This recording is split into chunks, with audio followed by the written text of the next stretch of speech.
Bom, pessoal, dando continuação aqui, certo? As famosas doenças exantemáticas. Vamos continuar no nosso round 6 aqui. Para quem não entendeu a besteira, né? A referência é porque são 6 doenças, né? Aqui nas doenças exantemáticas. Então, junta aí o negócio. Brincadeiras à parte, né? Eu tratei no vídeo anterior sobre sarampo, rubéola e o exantema súbito. Se você não deu uma olhada, dá uma olhadinha lá, volta. E o meu objetivo agora é tratar contigo de fechar e amarrar os conceitos sobre eritema infeccioso, escarlatina e varicela. Então, vamos começar aqui, certo? Vamos dar continuação ao negócio aqui, iniciando a falar sobre eritema infeccioso. Poxa, você viu que eu fiz uns mnemônicos, né, com os nomes, modificando o nome. Aqui não vai ser diferente. Eu fiz a mesma coisa com eritema infeccioso. E eu botei a esretecla infecciosa, ou infeccioso, né? Tanto faz. Mas preste atenção, cara, porque assim, ó, pode ser que parece besteira, mas se tu repetir isso na tua cabeça umas 20 mil vezes, tu vai ver que faz sentido. Porque olha só, preste atenção, conta quantas letras tem aqui, ó. 1, 2, 3, 4, 5, 6, 7, 8, 9, 10, 11, 12, 13, 14, 15, 16, 17, 18, 19. O que esse 19 quer dizer? Quer dizer que o agente etiológico ele tem 19 no nome dele. E ele vem um B, então é B19. E aí é só você lembrar que é o parvovírus. Parvovírus B19. Para dar continuação e você lembrar da clínica, lembra que B19 você tem um B, um e o 9. São 3 componentes. Se são 3 componentes, são 3 clínicas. São 3 tempos clínicos, eu posso dizer. Então, essas 3 clínicas, eu vou falar do tempo prodrômico, eu vou falar do exantema e eu vou falar da recidiva, do que pode acontecer depois, certo? Então, guarda o conceito. No período prodrômico, a gente pode apresentar, né, aquela criança, ele pode ter febre, ele pode ter tosse e outras alterações, mas ele vai ter, que aqui a gente já inicia falando do nomezinho, ó, o ex, você vai utilizar aqui. Ele vai apresentar o que a gente chama de face esbofeteada. Esbofeteada. A face esbofeteada, que você pode ver aí, ó, ela é essa característica, certo, de uma hiperemia, veja bem, hiperemia malar ou em bochecha, né? Uma hiperemia bilateral, né? Malar ou em bochecha, certo? Não confunde isso daqui com o sinal de Filatov que a gente vê lá na escarlatina. Isso aqui o quadro clínico vai te deixar claro que é uma hiperemia em zona malar e bochecha, certo? É o que a gente chama de face esbofeteada. Então lembra do es de esbofeteada, certo? Não tem mais nada que tu vê aqui não. Só que a gente passa para a fase exantemática. Na fase exantemática, tu vai continuar aqui, ó. O ré de exantema rendilhado, ó, rendilhado. Então você já usou o ré e aí tu pula pro clá. O clá é de centro claro. Então é claro, rendilhado, claro. Exantema rendilhado com centro claro. E o X é de extremidades. Por quê? Porque ele dá mais em extremidades, certo? E dá mais em zonas extensoras das extremidades, tá bom? Então, guarda esses detalhes aí, que é mais rendilhado, ex-ré de rendilhado, que tem um centro claro e é mais em zonas extensoras das extremidades. Por isso o X aqui. E aí, cara, o resto é resto. Por quê? Porque eu vou tratar contigo de falar da recidiva. A recidiva é que o paciente, depois do exantema, se ele se expor ao sol, certo? Se ele se expor ao sol ou realizar exercício físico, ele pode voltar a apresentar esse exantema. Mas aí você tem que tranquilizar a mãe, você tem que tranquilizar o pai e dizer que isso vai sumir. uma cerejinha do bolo que eu vou botar aqui para ti, certo? Vou até desenhar aqui, ó. Vou acrescentar uma a mais aqui que eu nem escrevi aqui, certo? Mas a cerejinha do bolo é que no período do exantema, a criança já não é mais infecciosa. Então a criança no exantema, ela não infecta mais. Pode ficar tranquilo, beleza? E aí você tem que deixar a mãe tranquila de que haverão recidivas em caso de exposição ao sol ou em caso de exercício físico, mas que essas recidivas pode ficar tranquilo, certo? Que elas vão desaparecer e não vai trazer nenhuma complicação para a criança. Cara, o próximo passo é a conduta. E a primeira coisa que você vai dizer para a mãe não é muito diferente do que está acontecendo aqui no meu padrão, certo? Que eu estou adotando aqui contigo. A gente vai explicar para a mãe, certo? Vai explicar, certo? Sobre o diagnóstico, o agente infeccioso.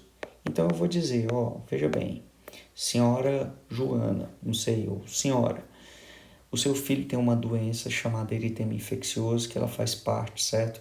Das doenças que a gente denomina como doenças exantemáticas, que geram essa lesãozinha no corpo dele, certo? Essa doença ela é causada por um vírus. Só para você entender, o nome desse vírus é o parvovírus B19, certo?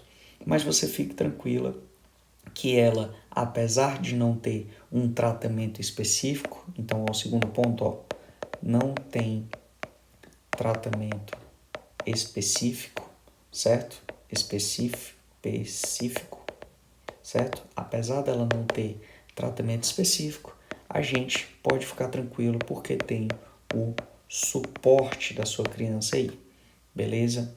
O suporte da criança que a gente vai falar, certo? Aqui é justamente aquele clássico de repouso. A gente vai dizer para a criança repousar, certo? Vai dizer para a mãe, né? Para a criança repousar. Você vai hidratar a criança, vai estimular a hidratação via oral, certo? Vai estimular a alimentação, tá bom? E além disso, você vai dar sintomáticos. Poxa, se ela tem febre, o que tu vai dar? Tu vai dar um antipirético. Se ela tem dor, tu vai dar um analgésico para ela, certo? E tem um grande detalhe aqui, certo? Que eu vou te mostrar, que eu vou dizer a cerejinha do bolo aqui, certo? É porque é o seguinte, ó, se os pacientes, certo, chegarem e a mãe dessa criança que você diagnosticou aí com eritema infeccioso, já indicou o tratamento e tudo mais, mandou para casa, mas antes de mandar para casa você vai especificar que ela já agende retorno e tudo mais, certo? Se essa mãe ela estiver grávida, você tem que dizer o seguinte, veja, você, certo, correu o risco de ter sido infeccionada por esse vírus, certo, por esse parvovírus B19 durante sua gravidez. Por quê? Porque ela teve contato com a criança durante o período prodrômico. Durante o período prodrômico, o eritema infeccioso ele infecta, mas durante o período do exantema, o eritema infeccioso não infecta mais, certo? Mas se a mãe teve contato com essa criança durante o período prodrômico, ela pode ter se infectado. Se ela pode ter se infectado, o que a gente tem que explicar para a paciente? Que ela tem que ter o acompanhamento obstétrico, certo? Certo? Aqui, ó, o acompanhamento obstétrico para acompanhar o pré-natal de forma, certo, que observe se não gera uma alteração de hidropsia fetal. Por quê? Porque se o feto evoluir com isso daqui, ele pode nascer com algumas complicações, né, relacionadas ao parvovírus B19, que são a anemia, certo? Ele pode evoluir com um quadro de anemia, a criança, recém-nascido, certo? Ou ele pode evoluir com um quadro mais grave, né, de miocardite. Aí, ó, miocardite, certo? Então, a gente tem que indicar ela que tem um acompanhamento obstétrico, certo? Regular no seu pré-natal, tudo, para prevenir aí, certo? Essas complicações aí do parto. Ou se vier, a gente conseguir tratar a tempo, beleza? Bom, do eritema infeccioso, essas são as características, certo? Da escarlatina, que eu não vou fazer diferente dos outros, eu vou dar nomezinhos para ela, só que aqui eu vou te dar 4 nomes. O primeiro é só acrescentar esse S grande aqui, ó. Você vai botar escarlatina. Escarlatina de Streptococcus pyogenes. A gente já tem um agente etiológico. Aí tu diz, poxa, meu irmão, aqui já não é vírus, aqui é bactéria. E é exatamente isso. A escarlatina, ela é diferente de todas as outras, entra como doença exantemática, certo? Mas ela é a única que é causada por uma bactéria, certo? Que é o Streptococcus pyogenes. O Streptococcus pyogenes, lembra que ele é um beta-hemolítico do grupo A, beleza? Bom, seguindo aqui, você vai botar também aí escarlatino, grifando mó no final, já te explico o porquê. Você vai botar escarlamixa, grifando mi e o chá, certo? E por último, você vai botar o escarlatove aí, certo? Guarda esse escarlatove aí, que tu vai entender agora o que é. Então vamos lá. Para o agente etiológico, tu vai lembrar então estreptococo, ó, escarlatina de estreptococo piógene, beta-hemolítico do grupo A, beleza? Então, escarlatina, estreptococo, grupo A. Aqui no quadro clínico, você vai ter o período prodrômico. No período prodrômico, aí você tem que pensar um pouquinho mais, ó. Eu estou falando de uma bactéria. Essa bactéria está afetando via aérea superior. Se ela afeta via aérea superior, veja bem, o que o paciente vai ter? Ele vai ter uma infecção e uma inflamação de garganta. Garganta que a gente fala de faringoamigdalite exudativa. Ó. Faringoamigdalite exudativa, certo? Somado isso com o que mais? O paciente vai ter odinofagia, porque ele vai ter dificuldade em engolir, né? Não dificuldade, ele vai ter dor ao engolir. Odinofagia é dor ao engolir. E além disso, ele vai ter alteração sistêmica, né? Que a gente fala de febre, beleza? Tá tranquilo? Além disso, você vai utilizar aqui, ó, o nome do escarlatino, porque ele apresenta o que a gente chama de língua em morango. Olha aí, ó. Aqui no período prodrômico, tá? Isso aqui, ó, é no período prodrômico. Então ele apresenta faringoamigdalite exudativa, odinofagia, febre e o escarlatino, timo de morango, língua em morango ou língua em framboesa também, certo? Tem gente que fala em framboesa, mas tanto faz, tá bom? Então, o que você tem que se ligar? Do escarlatino de Streptococcus pyogenes, se é uma bactéria que afeta a via aérea superior, ela vai gerar inflamação de garganta, certo? A faringoamigdalite exudativa, ou odinofagia com dor ao engolir e febre. Além disso, você lembra do escarlatino de morango. Morango é a língua em morango da escarlatina. Beleza? Tá tranquilo? Bom, para dar continuação, a gente vai falar do período exantemático. O período exantemático, você vai lembrar de escarlamixa e escarlatove, certo? Escarlamixa, por quê? Porque é um exantema micropapular, certo? Que dá um aspecto em lixa. Então é mixa de micropapular e aspecto em lixa. Passa a mão, parece uma lixa, certo? E além disso, nesse período do exantema, você vai ter, certo? Está aí, ó, o forma em lixa, certo? Pode ver aí. Você vai ter o que a gente chama de sinal de Filatov. Aqui, ó, por isso que é o escarlatove, né? Então, você vai ter Filatov. Não confunde com eritema infeccioso, porque o Filatov é essa palidez perioral. Então, Filatov, vou escrever aqui para ti, é a palidez perioral. É diferente lá do eritema infeccioso, que o que a gente tem é uma hiperemia de bochechas e zona malar, e não tem palidez perioral lá, certo? Aqui, essa palidez perioral se chama sinal de Filatov e é bem característico, certo? Da escarlatina, dessa infecção bacteriana, beleza? Vou te dar um a mais, que é o que a gente chama de sinal de Pastia, certo? Se chama sinal de Pastia. Essa pastia, ela vai ser, ou pastia, como você quiser chamar, ela vai ser essa exacerbação do exantema a nível de pregas, certo? De pregas, que é justamente nessa zona de transição, né? De flexão, de contato, tá bom? Então, se chama sinal de pastia ou pastia, certo? Como você quiser chamar. Então, cara, guarda esses nomezinhos.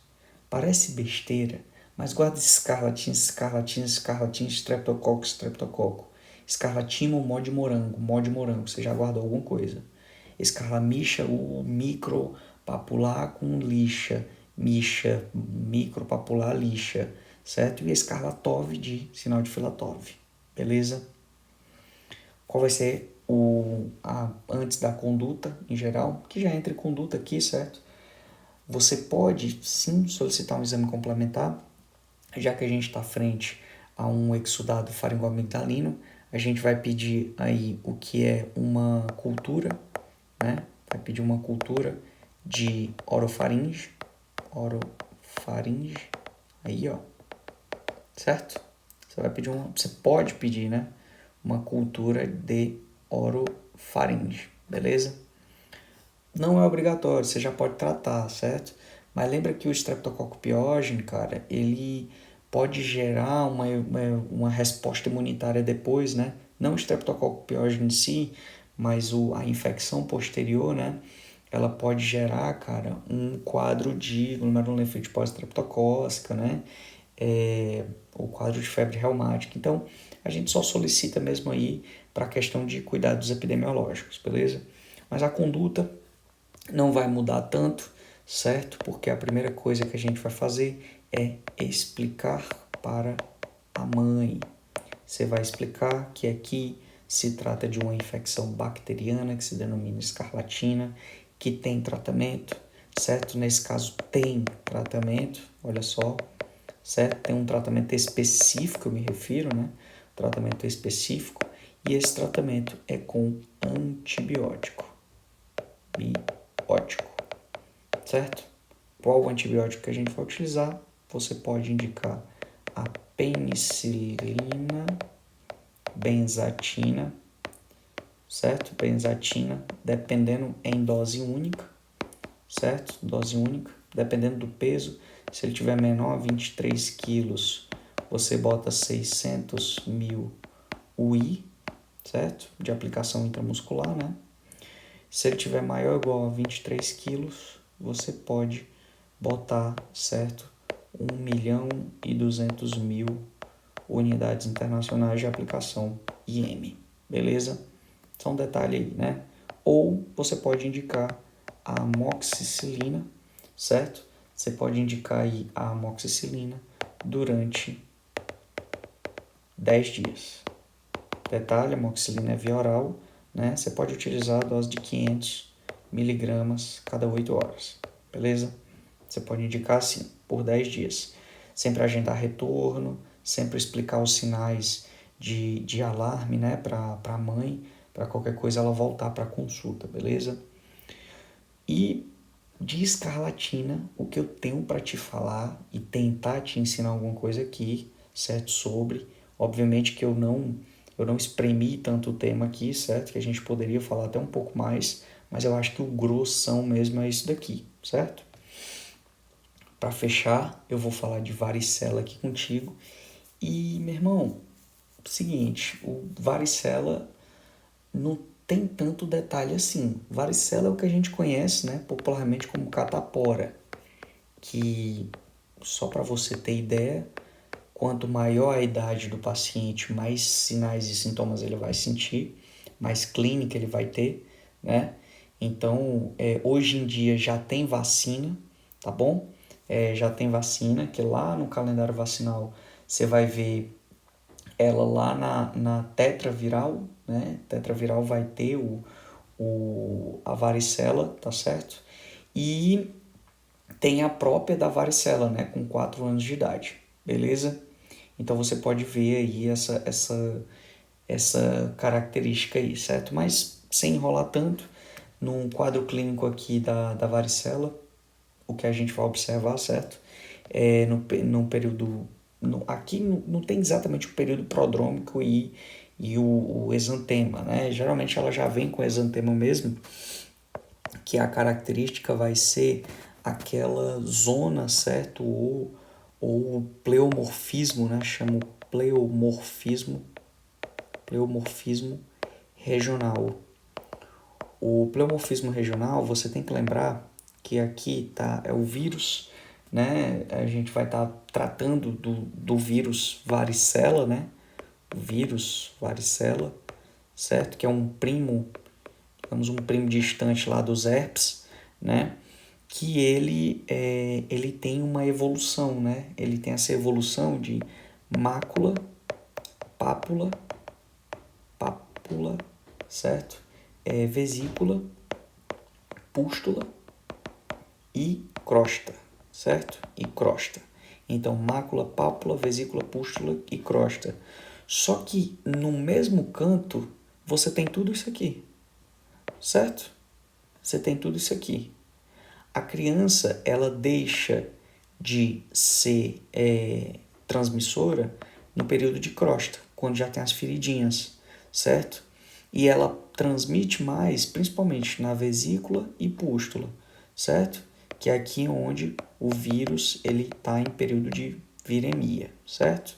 Aí está disseminando com mais velocidade, certo? Então esse pleomorfismo regional ele é característico da varicela, certo? Ou seja, essas várias lesões em um mesmo canto. Você pode ter mácula, pápula, vesícula, pústula e crosta no mesmo canto, certo? No mais aqui eu vou te falar de algumas complicações e da conduta, certo? Frente ao paciente. Mas as complicações eu posso te dizer que uma delas é a infecção, se não a principal, né? A infecção bacteriana secundária. A criança vai lá, são lesões que coçam, né? A criança começa a coçar, aí vai ferir e pode ter a infecção pelo próprio Staphylococcus aureus, né? Que é flora bacteriana da nossa pele, certo? Os pais, como têm medo do filho que vai evoluir com febre ruim, né?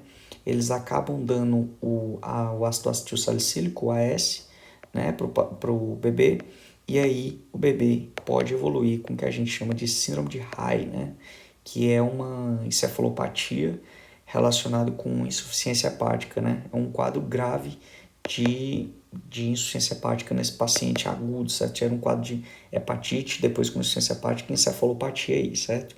Porque está relacionado com o ácido acetil salicílico, com o uso do ácido acetil salicílico, ou seja, não é por causa do vírus em si, é por causa da medicação, certo? Você pode ter essa síndrome de Reye denominada. Outro é um quadro de infecção disseminada, né? Em imunodeprimidos, você pode ter também encefalite, ataxia cerebelar aguda, você pode ter a própria reativação do zoster, né? Tempos depois, lembra lá que na maioria dos casos, quando o paciente evolui com o zoster, né, com o herpes zoster lá, ele que tem aquela característica também, né, dos vírus herpes, isso pode ser uma reativação do varicela, certo? O varicela reativou, né? Aí, beleza?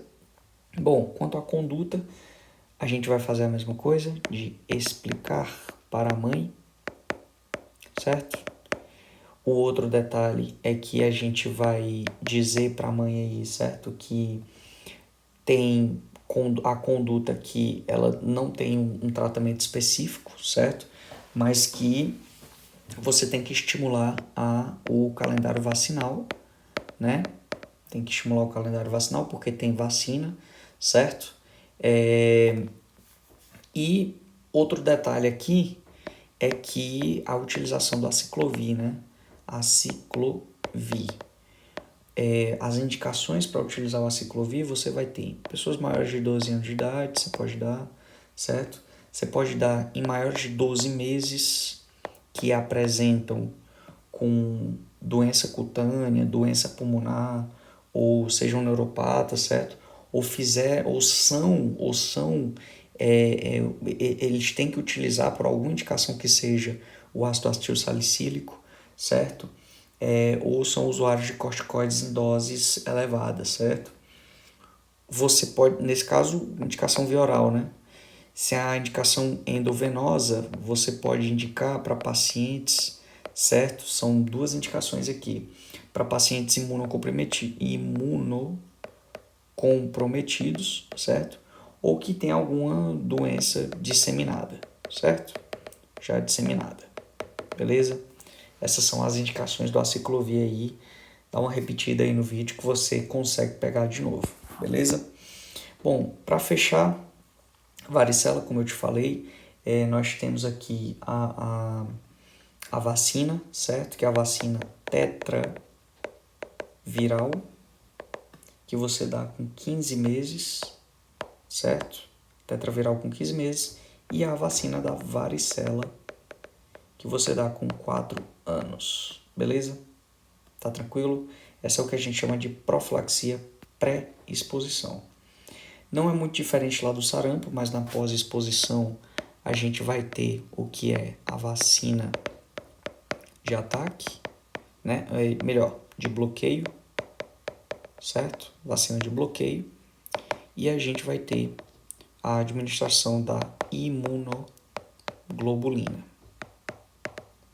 Administração de imunoglobulina, que aqui é EV, né? Endovenosa, certo? Aqui é IM, tá bom?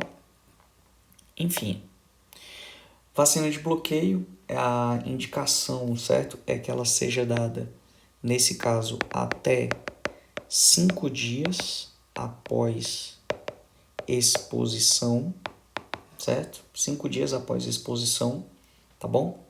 E ela não pode ser dada, ou seja, é contraindicado em menor a 9 meses, em menores de 9 meses de idade, certo? E a imunoglobulina EV específica, certo? Aqui, que é a denominada imunoglobulina hiperimune antivaricela zoster, né? Eu não vou escrever isso aqui para ti, ou escrevo bem aqui, ó. Imunoglobulina, certo? Hiperimune antivaricela zoster, beleza? Antivaricela zoster, beleza? Ela é indicada até 4 dias após exposição, e as indicações dela, certo? É para paciente imunodeprimido, para paciente gestante, certo? Gestante que estão suscetíveis, para crianças menores de 9 meses, certo? Nesse caso, quando elas estiverem internadas, certo? Outro detalhe é para recém-nascido prematuro, tá bom? Recém-nascido prematuro. E para recém-nascido de mãe que ela teve varicela 5 dias antes do nascimento ou 2 dias após o nascimento da criança, após o parto, certo? Então, lembra lá que vacina de bloqueio não entra no calendário vacinal, certo? Você vai ter que atualizar o calendário vacinal dessa criança, certo? De qualquer forma. Então, fica ligado nesse detalhe. Sempre você vai pedir aí o retorno da criança, certo? Para que você acompanhe sempre esse quadro, beleza? Pessoal, vamos fechar esse round 6 aqui com chave de ouro, certo? Poxa, eu acho que deu para entender alguma coisa aí, certo? Se não deu, volta lá, comenta aí, compartilha com a galera. Eu mando um beijo grande aí e agradeço tua atenção. Valeu. Tá assim, ó. Dessa vez o valeuzão. Show. Valeu.